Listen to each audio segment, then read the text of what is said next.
د لویدیځې حوزې د علماو شورا وایي ترڅو یو پر بل رحم ونه کړو او د بدو کارونو څخه توبه ونه باسو په هیواد کې د کرونا وایروس نه ختمیږي او د خلکو حالت به لا کړکېچن سي. شیخ الحدیث الحاج مولانا خدایداد صالح د لویدیځې حوزې د علماو شورا مشر د دیني عالمانو وغوښتل چې د کرونا وایروس سره په مبارزه کې ونډه واخلي او خلک توبې او د دې ویروس څخه د ځان ساتلو ته راوبولي. په همدې حال کې د هرات ولایت والي سید عبدالوحید قتالي وویل چې ځایي اداره د دیني عالمانو د لارښود مطابق فعالیت کوي او د هغوی وغوښتل چې د کرونا وایروس سره د مبارزې په پار د روغتیایي بنسټونو سره لا همکاري وکړي. نور حال په راپور کې. د لویدیځې حوزې د علماو او روحانیونو شورا نوبتي غونډه نن د شیخ الحدیث الحاج مولانا خدایداد صالح په مشرۍ ترسره شوه او پکې د کرونا وایروس په وړاندې د مبارزې د اړتیا په باره کې خبرې وشوې. شیخ الحدیث الحاج مولانا خدایداد صالح د خلکو غوښتل چې د روغتیایي او ځایي چارواکو سپارښتنې عملي کړي او خپل ځان او ټولنه د کرونا ویروس څخه وژغوري. سخنان دکترها را قبول کنیم. اونا در این مسئله از ما عالم‌تره. ما علم یاد داریم، اونا علم یاد داره.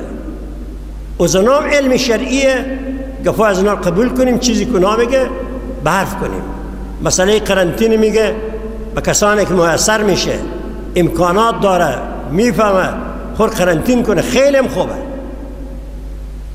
ما طرفدار از این هستیم. قرآن میگه لا تلقوا بأیدیکم الی التهلکة، خود به دست خود به هلاکت نندازونیم. دولت که تصمیم میگیره که میگه مردم قرنطین کنه، قرنطین بشه، این به ضرر مردم دولت کار نمیکنه.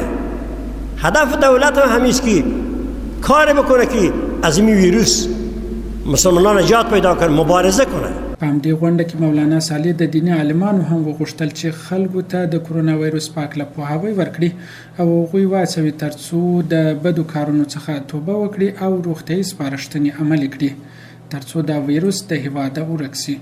ترکمنستان خبر داد، اطلاع رسمی داد به دولت افغانستان که ما آردر به تاجر شما به 850 افغانی میدم. تاجر ما اینجا میار به چند میده؟ به 2100 به این قیمت ها میده.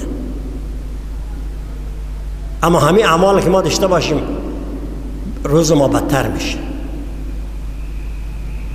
احوال ما بدتر میشه. رحم کنیم، شفقت به یکدیگر داشته باشیم. علمای عزیز ما امروز در همه مقدمتر مبارزه در مقابل همین ویروس کرونا است. په همدې حال کې د هرات ولایت والي سید عبدالوحید قتالي د کرونا وایروس سره په مبارزه او د هرات ولایت ځایي چارو سمبالش لپاره د دیني عالمانو لارښوونې ضروري وبللې او ویل چې هرات ولایت مقام به د علماو لارښوونو سره سم فعالیت وکړي. یکی از خادمین علما ما هستم و باقی خادمین علما رئیسا و همکارای ما که میخواین نقش رهبری را شما داشته باشین، ما خدمت بکنیم و مردم خود از این مصیبت نجات بدیم. از شما تقاضای ما است که چنانچه که پیشتر دکتر صاحبا را دعا کردیم، چنانچه که دساتیری که اونا هم داده اونا را جدی گرفتین حضرت جناب اجمالوی صاحب و تاکید کردین که بپذیرند بزرگواران و مردم ملاحظات جامعه طبی را. خواهش ما است که امیر تداوم بدن و میزان بیشتری را از نگرانی های از اونا میزان بیشتر را کم بکنن. د هرات والی د کرونا وایروس خطر په هرات ولایت کې ډیر لوړ یاد کړ او زیاته کړه چې چیرې تستونه ډیر تر سره سي نو د مثبتو پیښو شمیر به هم په بیساري توګه لوړ سي.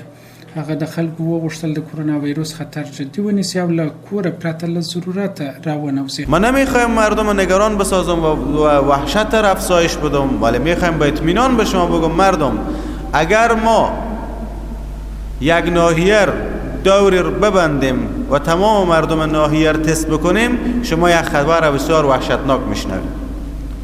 پس خواهش ما از شما است که همین ویروس به امید خداوند ما و شما را نجات میده. فعلا به مرحله نهایی اوج خود نرسیده در هرات.